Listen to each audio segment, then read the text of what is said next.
చాలామందికి ఐవీఎఫ్ వెళ్తున్నప్పుడు frozen embryo transfer అనేది రికమెండ్ చేస్తూ ఉంటారనమాట.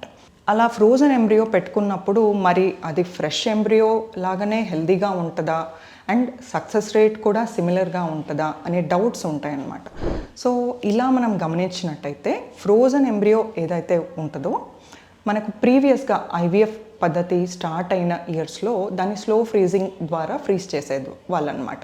సో దీనివల్ల మనకు ఎంబ్రియో కొంచెం డ్యామేజ్ అవ్వడము అండ్ అది బయటికి తీసాక అంటే థా చేశాక మనకు సర్వైవ్ కాకపోవడము ఇలాంటి ఇష్యూస్ ఉండేవన్నమాట. బట్ ఇప్పుడు ప్రెజెంట్ డే టెక్నాలజీ అనేది విట్రిఫికేషన్ అంటారనమాట. సో ఈ విట్రిఫికేషన్ అనే పద్ధతి this is a rapid freezing technology.